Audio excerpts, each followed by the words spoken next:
అంటే ఏందా స్పీకర్ గారికి టైం సెన్స్ తెలియదా? అంటే ఎవరు ఎంతసేపు మాట్లాడాలను ముఖ్యమంత్రి అయినంత మాత్రాన స్పీకర్ గారు మధ్యలో స్పీకర్ గారు మాకు అవకాశం ఇస్తారు, ఆయననే మాట్లాడుతుంటాడు. కాబట్టి వారి నిరసన కింద మేము నిన్న బైకాట్ చేసినాం. మళ్ళా బయటకు వచ్చినాక నిన్న టీవీలలో చూస్తే మేము పారిపోయినామని.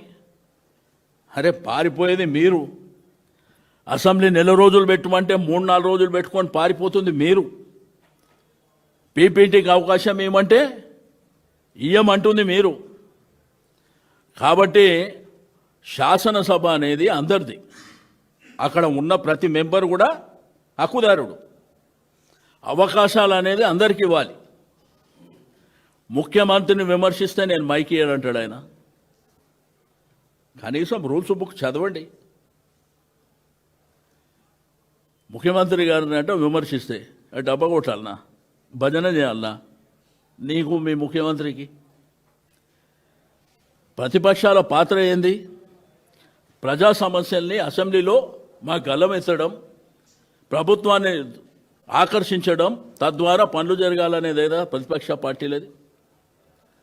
అట్లా కాకుండా ఈయన డబ్బా కొట్టమంటాడు. అరే స్పీకర్ గారు చెప్పే మాటనా? మీరు ఆన్ రికార్డు చెప్తుండ ఆయన ఏమని, ముఖ్యమంత్రిని విమర్శిస్తే నేను మైక్ ఇయ్యనంటాడు. నీకు కూడా స్పీకర్ గారికి కూడా కొన్ని రూల్స్ రెగ్యులేషన్స్ ఉంటాయి దాంట్లో. కాబట్టి మాకు మైక్ ఇచ్చే అవకాశం లేదు.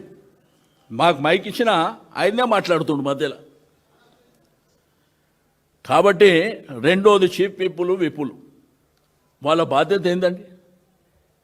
ప్రభుత్వానికి ప్రతిపక్షాలను సమన్వయం చేయడం వాళ్ళ బాధ్యత. వాళ్ళ బాధ్యతలు లేనేలేరు. ఎప్పుడు మమ్మల్ని విమర్శించాలి, ఎప్పుడు మమ్మల్ని తిట్టాలి, ఈ కార్యక్రమాలు పెట్టుకుంటారు.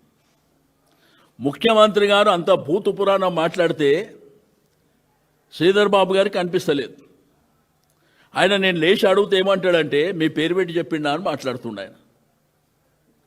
ఆయన ఓపెన్గా మా దిక్కు చూపిస్తూ మాట్లాడిండు. మిమ్మల్ని తీసుకుపోయి అనంతగిరి హాస్పిటల్లో జాయిన్ చేయాలని చెప్పి మా వైపు చూపించి మాట్లాడిండు.